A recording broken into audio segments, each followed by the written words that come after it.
It is 5:30, so we are going to get started. So first off, I want to thank all of you for coming today. My name is Allison. I'm an undergraduate admissions counselor at Assumption, and thanks for being a part of our Admitted Students Week. Although virtual, we're excited that you're here and joining us. Today, we're going to have a mock class around education and teacher preparation. So before we get started, I am going to go over just a couple housekeeping items with all of you.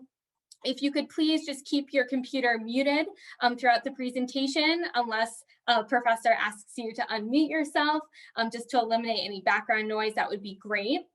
We are going to have a Q&A at the end. So if there's any questions that pop up in your head throughout the presentation, please feel free to kind of drop them in the chat, and we'll make sure to get to those at the end. Also, if you're having any type of technical difficulties, use the raise your hand function. We will do our best to help you through those difficulties, but I should also let all of you know that we are going to be recording this session.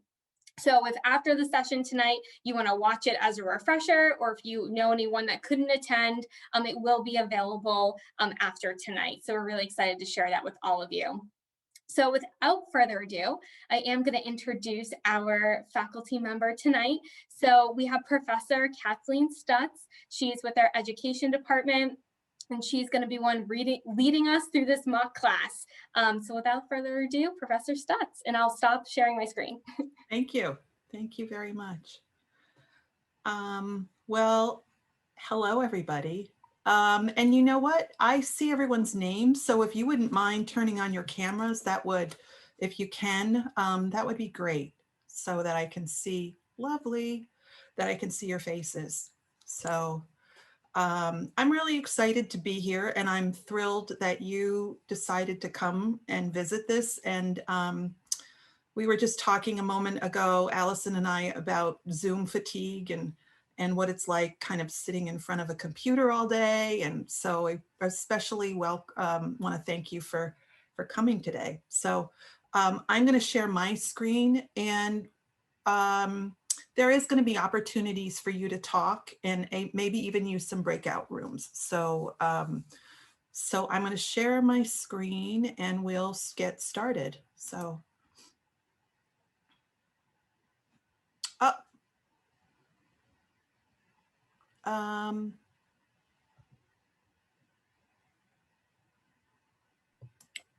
Are you able to share your screen? No, it's a host disabled share screen. Let me make you a host. There we go. Oh, thank you. I feel so powerful now. Yeah, it should be working now. Okay, perfect, perfect, perfect. Okay. So let me just get there. Okay.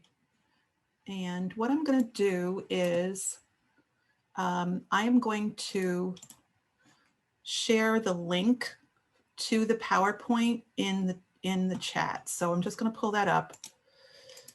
And so I'm going to put that in the chat for everyone, and then I'm going to give you a moment to, you know, just get a hold of it. So.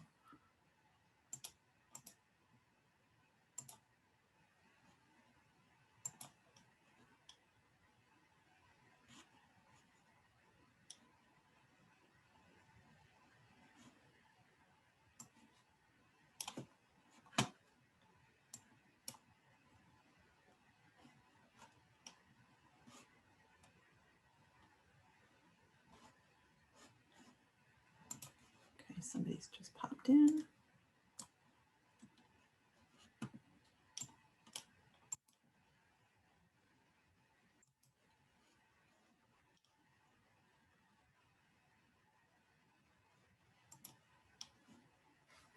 Okay.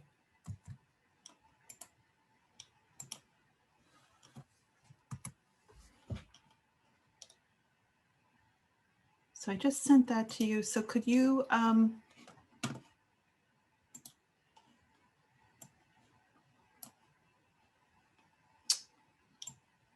did everybody get that? Okay, I'm gonna give you a second to open it up, and then we'll go back to the PowerPoint.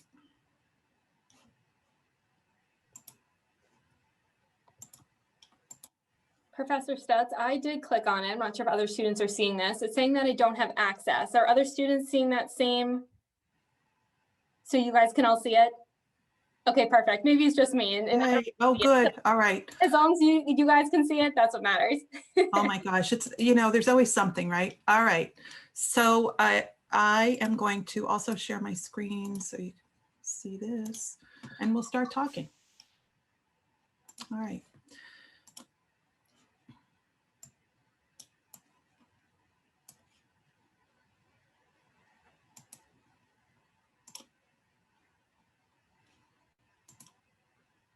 All right.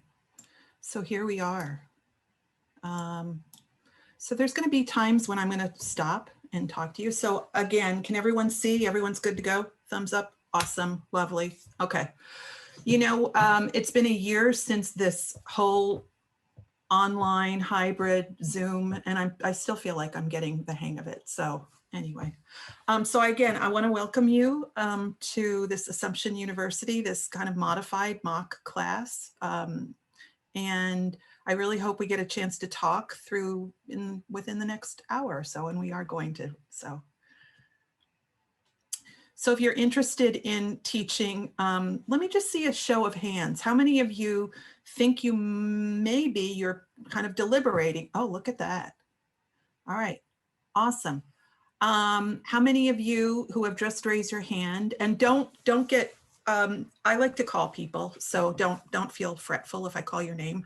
So Emily, you have just smiled at me. Emily Fastison, is that your name? Awesome. All right. So if I talk to you, you can unmute yourself, because as you will see, I talk a lot. So, so you raised your hand. What are you thinking? Are you interested in teaching? Yeah, I'm interested in teaching like a secondary ed, like math. Oh my goodness. All right. That's awesome. All right. So how about anybody else? You can unmute yourself and just chime in. Caitlin? I'm interested in teaching secondary education English.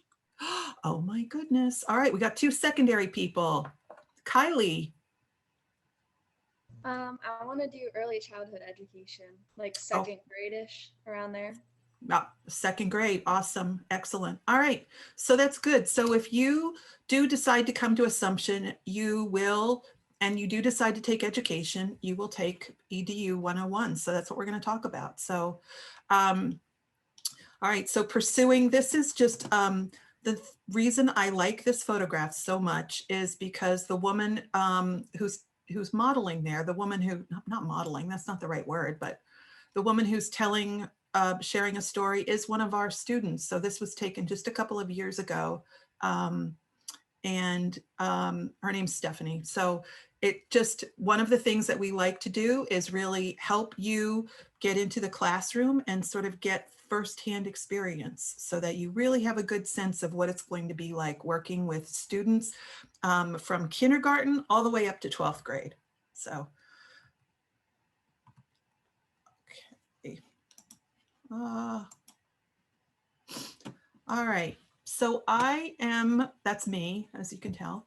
My name is Professor Stutz, Kathleen Stutz. And one of the reasons I love being at Assumption is I started out as a middle and high school teacher, and I taught English language arts. And I was fascinated with how people became teachers. I was the type of person who I loved taking all my education courses, and I loved working with other teachers and coaching. And so I decided that I would really like to teach education. So that's how I ended up at Assumption. So that's the first reason. Another real thing that I love about Assumption is if you look at the courses that I teach courses from the 100 level to the 400 level. And you may not know what that, what the signification of that is, but 100 level courses are generally intro level courses.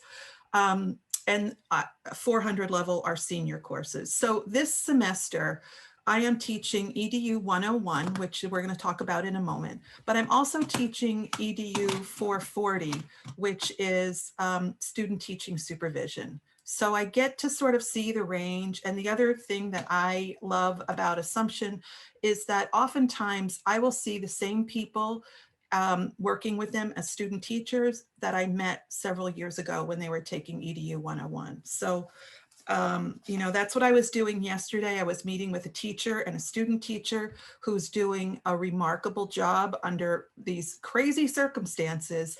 And it was just so delightful to see, you know, what she was like at 18 and what she's like now. So I don't know if any of you are from close by, but these are two students. I also like to keep in touch with students. And so these are two alums, Andrea Gagnon and Brianna Murphy. And so let me just ask you, where are you all from?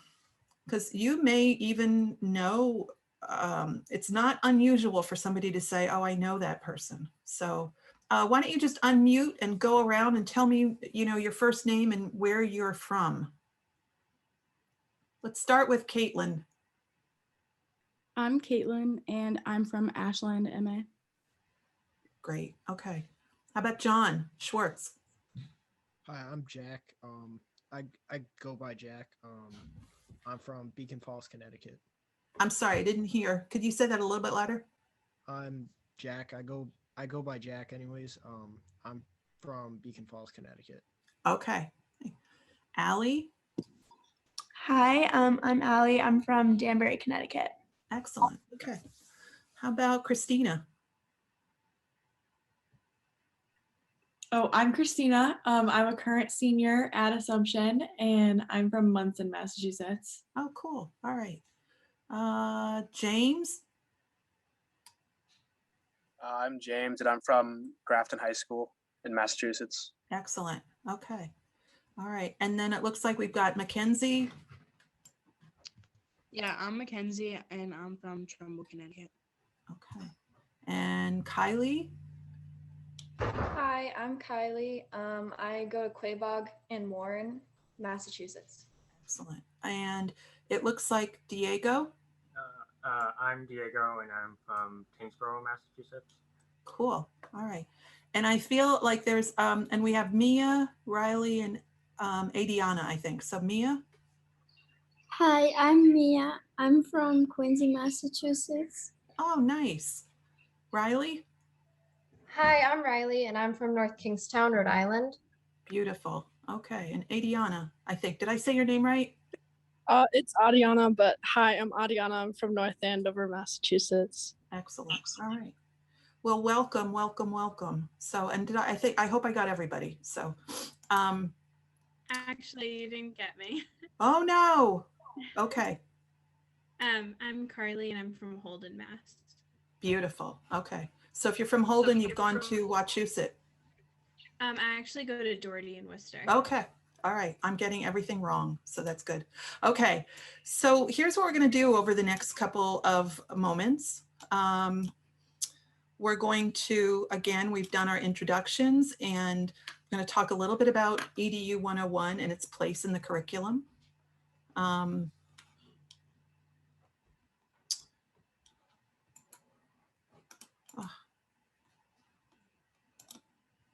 We're going to talk about a little bit of a preview of a typical class and a little bit of an overview, and there'll be times for some question and answers. Okay. So that's where we're off for the next few minutes. So one of the things to think about is this idea of what EDU 101 is. And EDU 101 is the first class in the education sequence. And it's usually taken the first or second semester of your first year. So one of the things that we talk about is we try to give a broad view, try to get a much broader, bigger view of what education is all about. And one thing that we do is we study teachers. So we introduce a broad perspective on schools and teachers. The woman I have photographed, or the photograph of this woman here, is a woman named Nadia Lopez. And she's a pretty extraordinary person. She started a school and she's written a book called The Bridge to Brilliance. So we look at that, and the idea is that she's decided to teach, she's decided that she wants to start a school, and we look at what does it mean to think that you want to teach. So for those of you who are considering, who are weighing some options, that's one possibility of kind of zeroing in. So we read about teachers, but also when you take the class, you will interview teachers. And so a core component that students have been working on for the past several years is they will find a teacher and interview that person too, to see how did that person decide to teach? Why did that person decide to teach? And answer a bunch of really common questions. One of which is, how did you even know that you wanted to teach? And we look kind of at that. The other interesting piece that we add, and we're going to expand even more, is there's an organization in Worcester called Worcester Institute for Senior Education. There are lots and lots of retired educators. And last year, we invited 8 of them to the EDU 101 classes, and they came and gave 2 different panel interviews. They were in the evening, it was a special event, and there are multiple sections of EDU 101, and so we had a whole group of students that were in the auditorium, and they met these teachers who had years of experience and just really wanted to mentor and share and talk about their experiences. So we really look at it from a broad perspective. The questions that we look at for the course, we look at a couple of them. One is, how do teachers contribute to the purposes and goals of schooling?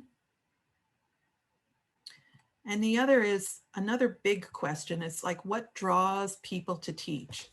So what sustains a teacher's work or the call to teach? So as you can imagine, this year has been really remarkable. And so what has helped teachers who've been teaching many years keep going? So even if we weren't in a pandemic, when we're not in a pandemic, for those teachers who teach for 10 years, 20 years, you know, how do they keep fresh? How do they keep so that they are fresh and new every year? And it's a really important question. So we look at that in terms of how do people do that?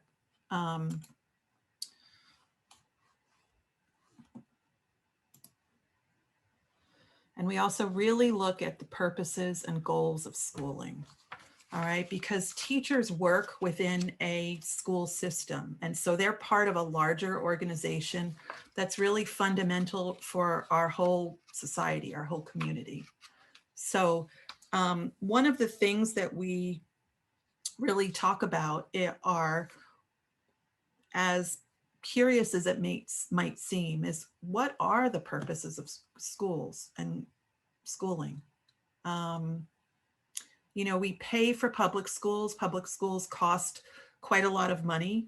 And so everybody sort of has a thought or has an idea about what they want schools to do. And so we look at that, really kind of dig that in pretty deeply. So I'm going to show something to you. So what I would like you to do is just look at this picture. And it says the last thing a fish would ever notice would be water.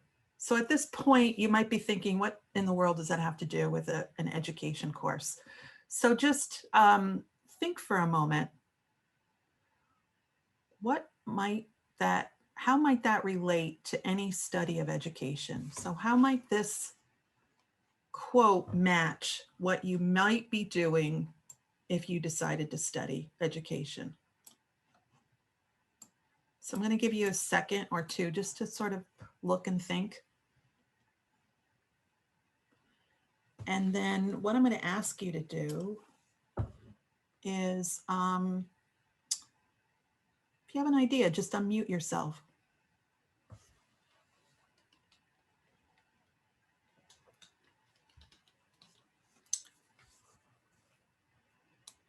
So how might that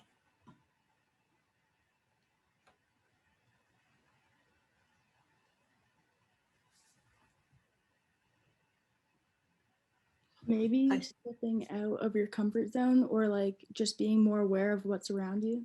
Okay. good. Caitlin, sorry. That's really good comment. What do you mean by getting out of your comfort zone or noticing what's around you? Could you make a little bit more of a bridge between what you said and then the study of education? I think it just relates to education by stepping out of your comfort zone in ways of looking at how everything is around you and how you could teach it and stuff like that. Yeah. All right. Well, thank you for, thank you for participating. I know that's brave because you're like, you don't know anybody and this is a model class. So good. Does anybody else want to add to that? So to that good idea? You can unmute yourself. Okay. So building off of what Caitlin said, is that you are, if I said to you, you're going to go and take a course in microbiology, or if I said to anybody, you're entering college, you're going to take a course in microbiology, or you're going to take a course in physics, or you're going to take a course in philosophy, most people would be like, I don't really know what that is. I don't know what that study is. I'm not quite sure. But by the time you have finished high school, you will have spent approximately, most people have spent approximately 15,000 hours in schools. That's a big chunk of time. It's a big chunk of your life. And so because everyone has gone to school, we usually, we know a lot about it from our own experience. We've experienced 12 years of school. We've gone to all of these. We've met different teachers. We've been in different classrooms. And so a lot of times, we just don't notice what's right around us. And so one purpose of studying education in a more systematic way or a more scholarly way is to think like, what is this? The last thing people would study, the last thing a fish would notice would be water. Sometimes the last thing that we notice are things that are right in front of us. So the other thing that we try to do in this particular course as an entry point into education is to help you think about schools and teaching from maybe a different perspective. Sometimes we try to take a more aerial view. And I also like the phrase from an ethnographer. His name is Frederick Erickson, and he said that one purpose of educational research and the study of education is to make the familiar strange. In other words, to look at something that you think you know and go like, never thought about that before. Has that ever happened to you where you've seen something so familiar, but you see it from like a different angle and it looks completely, it's like, wow, okay. Yeah, so that's kind of what we do. And I even tell students, like, if you feel a little bit off your game, like if you feel a little, like I'm trying to think of what would be a good model, like you're trying to balance because you're seeing new things. That's actually a really good thing for this course. So what we're going to do, we're going to do a little activity. And so what you will need over the next couple of minutes, if you could grab a pen or a pencil and some paper, you're going to need that.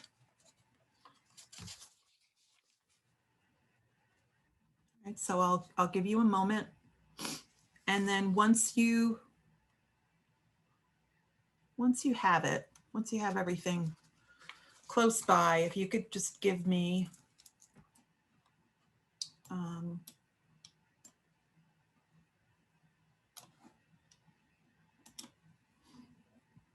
give me a thumbs up if you have everything that you need. Good. All right. Thanks, Carly. Thanks, Diego. Great. Okay. All right. So here we go.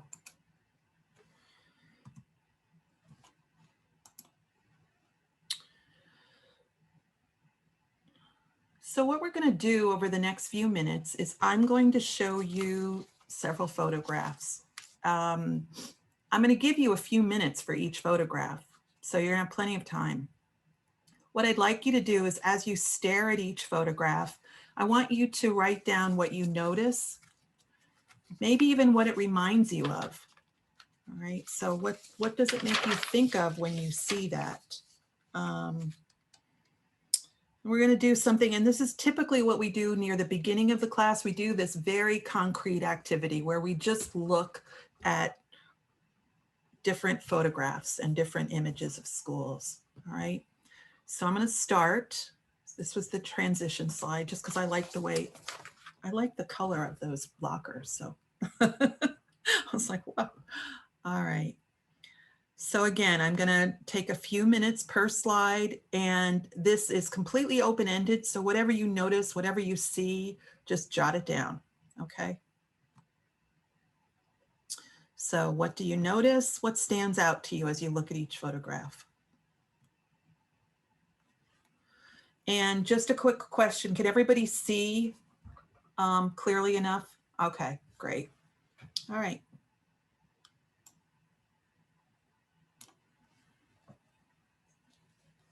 So I'm going to give you a little bit of time, probably about 2 minutes or so.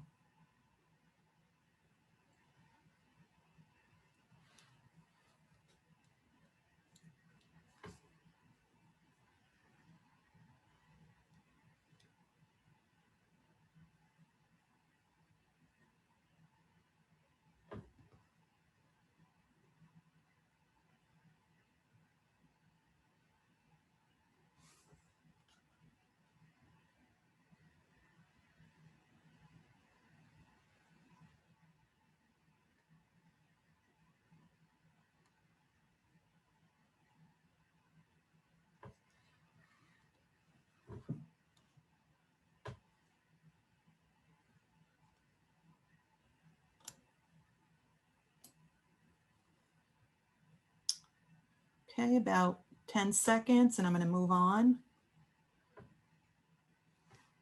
Okay.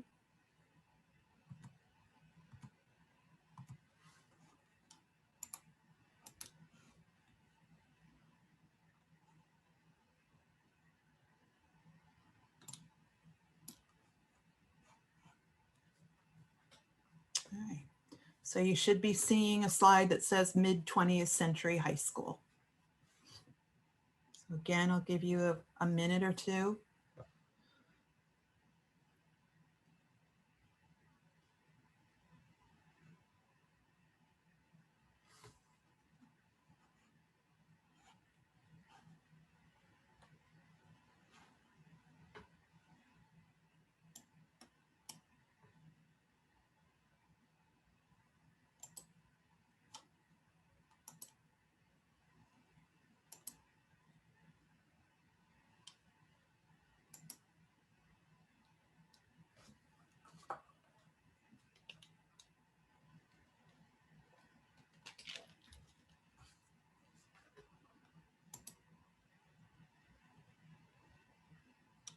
Okay, I'm going to move on about 10 seconds or so.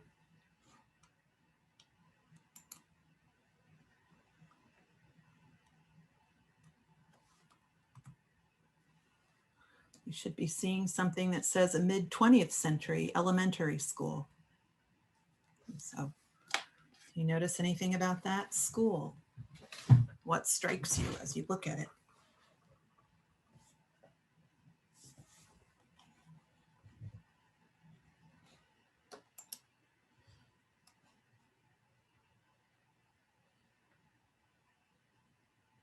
Does it remind you of anything?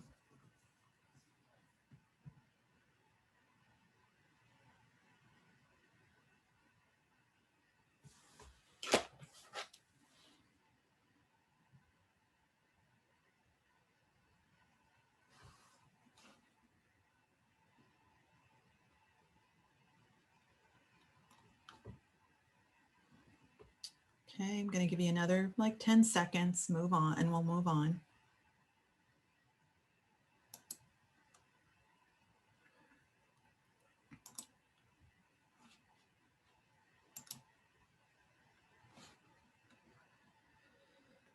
Okay, so you've noticed sort of on those 3 photographs, you've probably written down some features of them. So now what I would like you to do is just in a sentence, couple words or ideas, what message do you think each photo is conveying about schools? So you may have noticed the structure or the way a school looks, but if those are public documents, what do the photographs seem to be suggesting about what schools are? So just take another moment or two, and you can either do that by looking particularly at a school or, by saying something more general.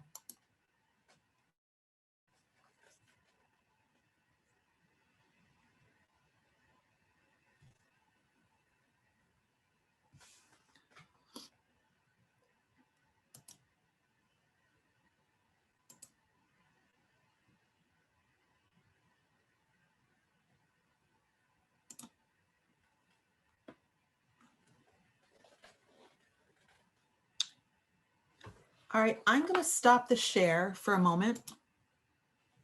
And what I'm going to do is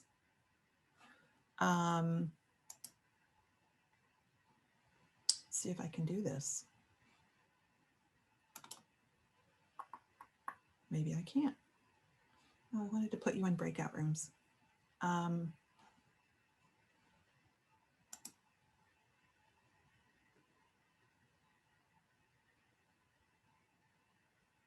Okay.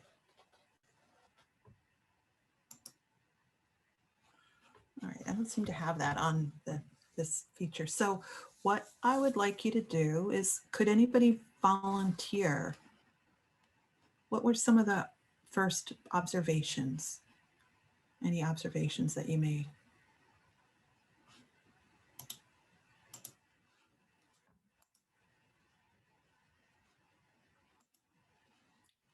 In the first photo, it showed children playing and having fun outside, where in the others, you couldn't see any students or anything. Okay, yeah. You saw children, you saw the looks of it, you saw what was going on. What did you notice about the two other school buildings? The look of them? I said they both looked fairly similar. Both of the pictures were taken outside while it was sunny. So it's kind of giving the school a better look, but none of the pictures were actually taken inside of the school. Okay.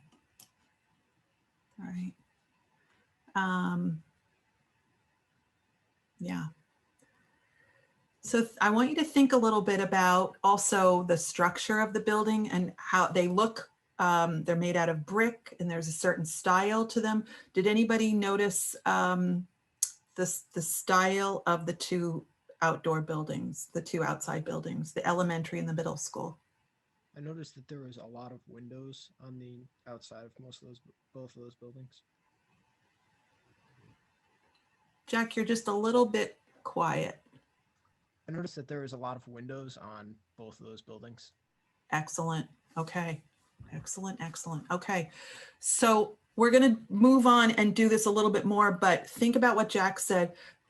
Not only there are a lot of windows, but did you even notice this? Oh, maybe this would be really particular, but the number of windows on either side and how they are organized, that might be something to think about in the back of your mind. I'm going to do this a little bit. We're going to do a couple more photographs. And so what we're going to do now is look at the inside of buildings. So whereas we were looking at the outside of schools, now I want you to do the same thing. When you look at these photographs, what do you think when you see these photographs? So we've got just a couple more and then we'll do the same sort of regrouping. Okay.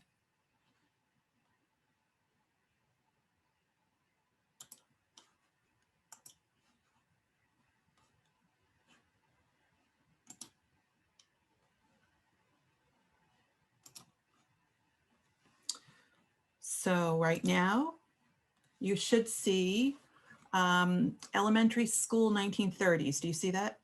Give me a thumbs up. Okay, awesome. Thank you. All right. So as you look at this picture, what do you see? And what does it suggest to you? What does this interior photograph of this school suggest?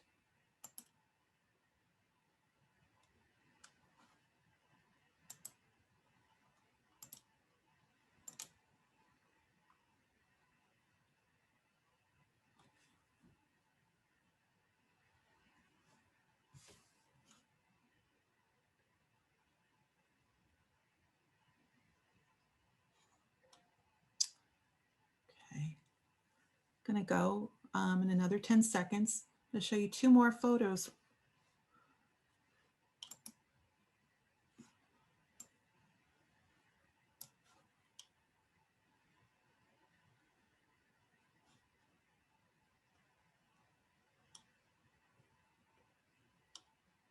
So that's again another picture of an inside of a school from about 20 or so years ago. What does that suggest to you? You could just jot down. Are there any similarities? What does it suggest about how people behave or interact? And I'm going to show you one more. So we're going to move along a little bit more quickly. And there's a photograph of a classroom that's a middle school taken just a year or so ago.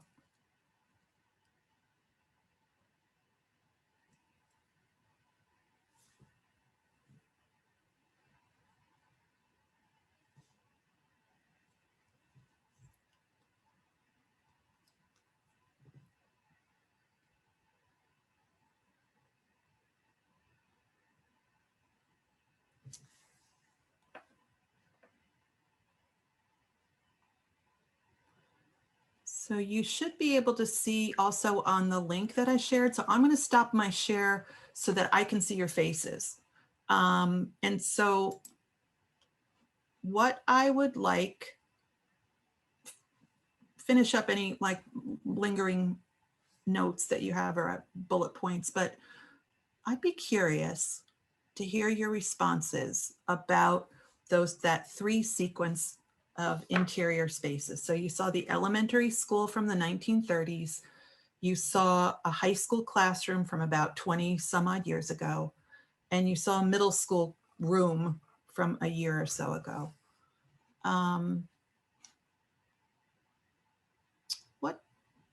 What struck you?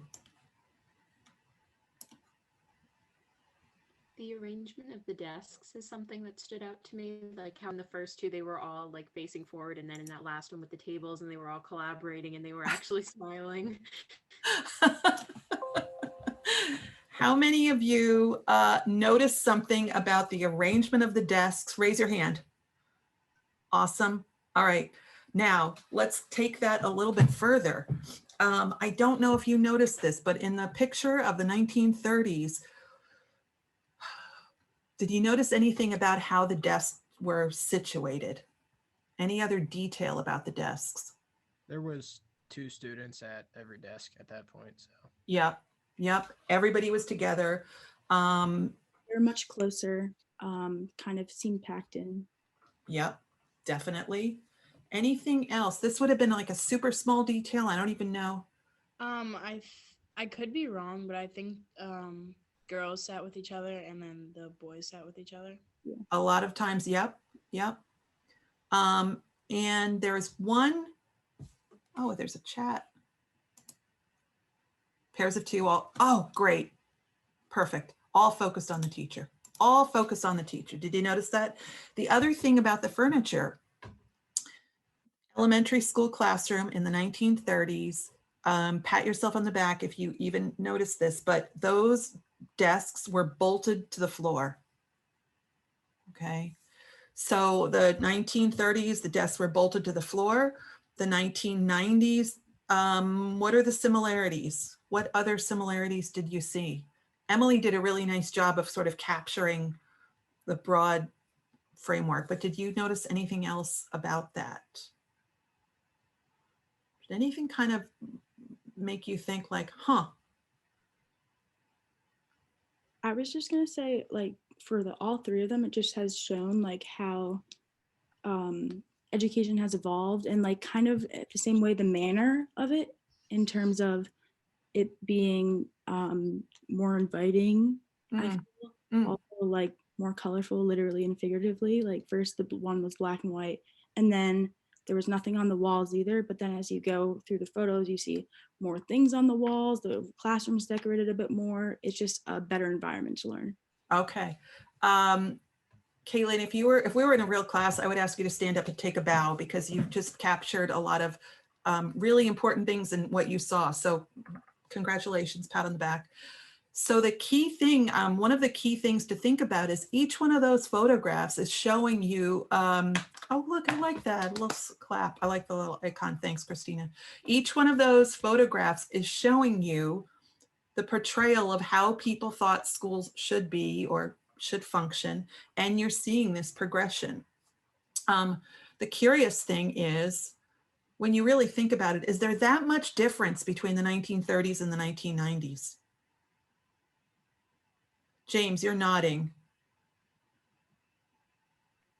Yeah, I said no because they both kind of look like boring and orderly and kind of similar. Yeah. Yeah, I mean, in both, and I really like the comment, I think it was Kylie that said that they're focused on the teacher. Everything's toward the teacher, right? And those kids in the high school class, I mean, I think there's one kid with his face like that, right? So you sit there, you take notes, you listen to the teacher. The other interesting thing, which we could talk, I could talk to you till the cows come home, I'm sorry. But the other interesting thing is sort of the progression. In the 1930s, you may have heard about Piaget, Jean Piaget, and developmental psychology. We really didn't have very much understanding of how children were. So the idea was you sat in a chair, you stared at the teacher, you did what the teacher said. And because the conception of childhood was so much different and so much less robust than what it is now, children at the time, if they turned around or if they talked, were often considered disobedient and sort of like maladjusted, or somehow had some sort of problem with them, rather than thinking that the way children learn is more like the last photograph that you saw, where people are actively doing things, building things.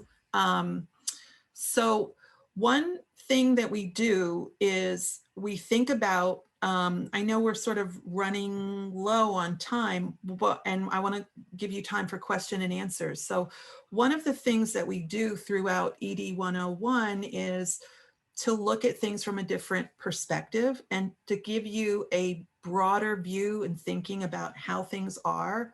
And what the big question backing up is, how are a community's values and beliefs about education portrayed or shared by how they build schools and how they use interior spaces? I mean, it's kind of a weird way to think about it, but the schools themselves tell you quite a bit, and how schools are structured. So this is almost going to be like a Jeopardy question for you, but if you remember the two pictures at the beginning, they were the two mid-century schools that were built in brick. Can you think of anything that would be happening during the mid-20th century that was significant? Big world events. Diego? The Cold War was going on. Okay, the Cold War, and then prior to that, what was going on? World War II. Beautiful. Okay. So one of the things, if you noticed, you all talked about the buildings, and there was symmetry, and they were built with columns. In the middle of the 20th century, both of those buildings, the elementary school was built, existed in the 1940s. Both of them were built mid-century. And there's a tendency for schools at that time to really emphasize democratic features. So if you look at the school, it might have reminded you of like Greek and Roman architecture. There were symmetry, there were columns, there was order. And sort of this whole idea during that period of time to have schools teach civics, to teach citizenship, and to help students learn how to be Americans, because America was involved in a major World War II and then moving into the Cold War. So it's kind of fascinating if you think about that versus the very early, the first picture that you looked at, the elementary school, which again was only a year or so ago. Several of you talked about what that suggests. So would anyone share what you wrote about the very, very first photograph? The children were playing outside and it was the elementary school.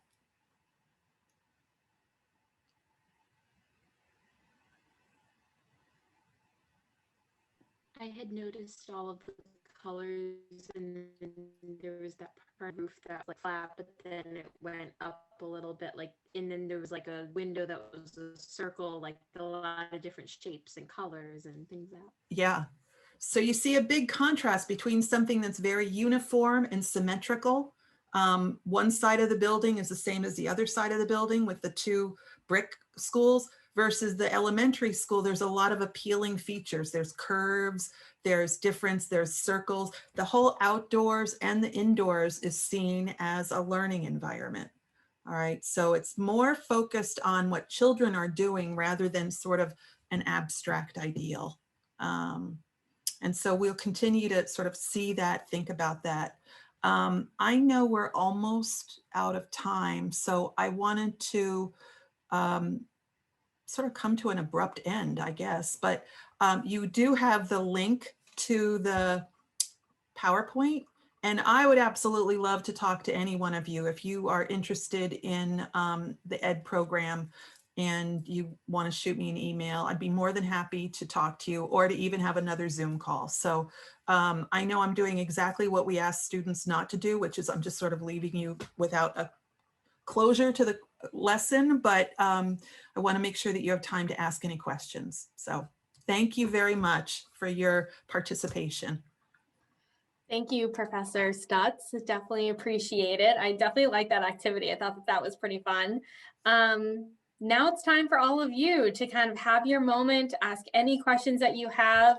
Feel free, if you're more comfortable, dropping questions in the chat function. I'm more than happy to read those off so we can get those answered for you, or you're more than welcome to unmute yourself. I did not have a chance in the beginning, but we do have a current student here, Christina Kuss. She is a senior. So while you guys think of some questions, I'll just have Christina, if you don't mind, do you mind reintroducing yourself and talking to us a little bit about the different things that you're involved in on campus? If anyone has questions about anything that Christina does or student life, please ask those. And then education related, please ask Professor Stutz, and they're definitely both available. So Christina, I'll pass it over to you before we get into questions. Yeah, thanks, Al. So hi, everyone. As you can see on the screen, my name is Christina, and I am a senior. I'm joining you virtually from Munson, Massachusetts. So it's about an hour west of campus. I am not an education major, although I hold lots of education majors near and dear to my heart. My direct roommate, Professor Stutz, you probably know her, Catherine Donnelly. Oh, yeah. Yeah. So I've seen her whole journey throughout the education major for 4 years. So I feel kind of qualified to answer your questions. You're an honorary member. Thank you. But I'm currently studying human services and rehabilitation studies, concentrating in communication disorders with a Spanish minor. So I'm hoping to go into speech language pathology, most likely in a school. So we're simpatico, you and I. On campus, I'm a member of our women's varsity rowing team. I also work in admissions, which is why I'm joining you here this evening. But outside of rowing and working on campus, I've also been involved in intramurals. I was a first-year orientation leader. Campus ministry is really important to me. As you can see, I have the lovely chapel behind me in our virtual background. And I also studied abroad at our Rome campus 2 summers ago now. So the summer before COVID. So if you have any questions about any of those things or any education related questions, feel free to just unmute or drop them in the chat. Thanks, Christina. That was great. So any questions from anybody? Now's your chance. This is a great opportunity to have a one-on-one conversation with a faculty member and a current student. So definitely take advantage of it. We do have about 10 minutes. So you're more than welcome to kind of ask anything that comes to your mind. I just had a quick question. What is the earliest I could expect to get into a classroom as a secondary ed major? The earliest would, well, it depends. Probably your sophomore year, because there's a CSL special needs course and they're linked to a school. But the other possibility we've been talking about is even with EDU 101, some students have asked to interview teachers and they've gone to the school to interview the teacher. So yeah. And just to add to that, you generally start with some field experiences, what we call pre-practicum, and then they build in hours, and we arrange for you to go to a variety of different places. So you really start in earnest, kind of like the end of your sophomore moving into your junior year. Okay, thank you. You're welcome.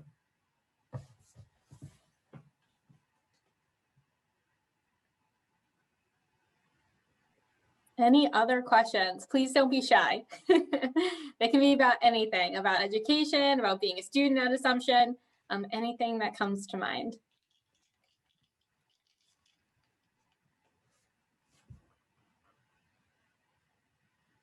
As you're thinking, I have a question for all of you. Like, you are all seniors. How are you, what are you doing for your schooling? Are you hybrid? Are you remote?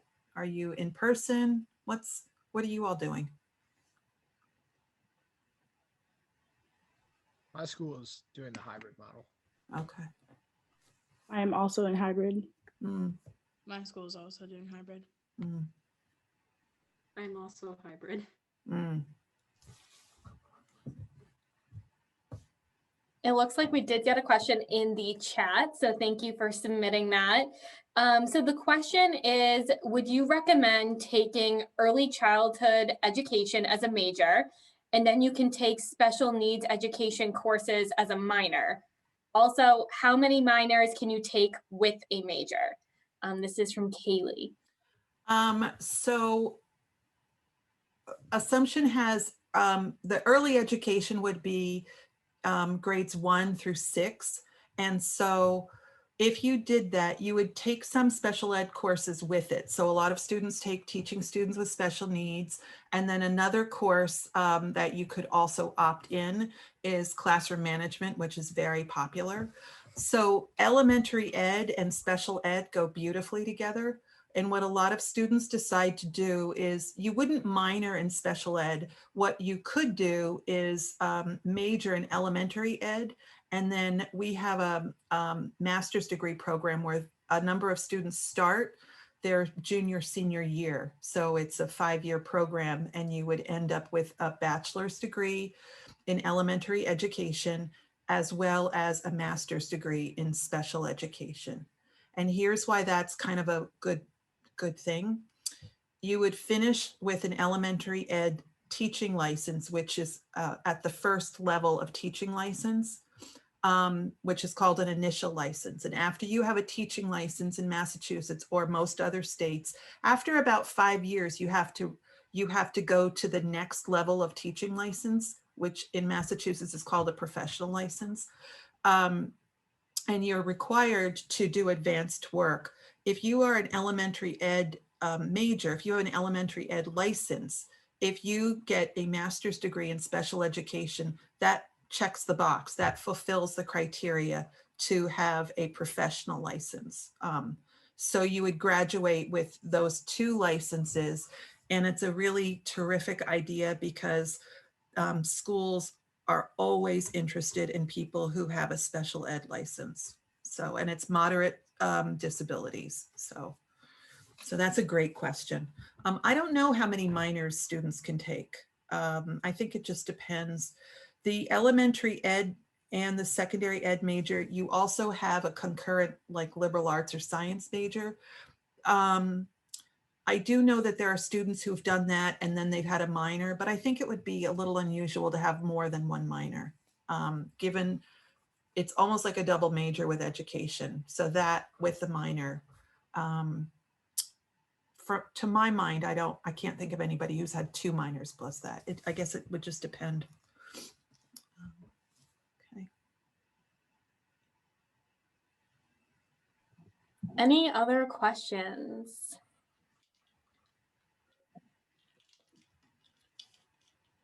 Seeing some head shakes.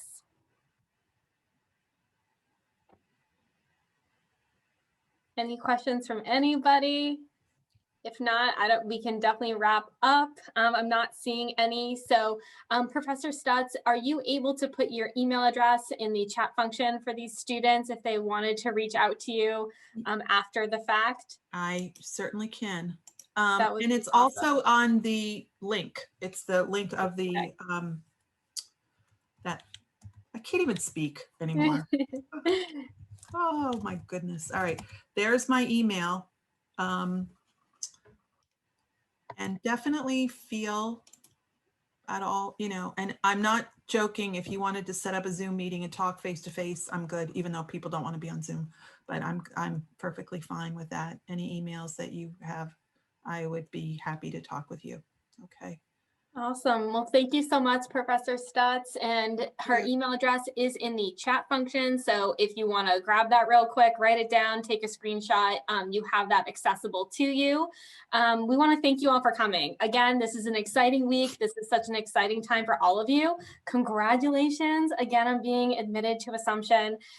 That's, you know, a really exciting thing to be a part of. Thank you, Christina, for the little party horn.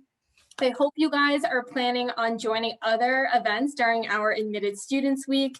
We have lots going on throughout the week, so definitely check our website, or if you need help signing up for any other events, reach out to our admissions office. We're more than happy to help any of you. And I hope you have a great night. You know, Thank you so much for learning more about our education program, and thanks for coming. So have a great night, guys. Thank you. Thanks, everybody. Nice meeting you.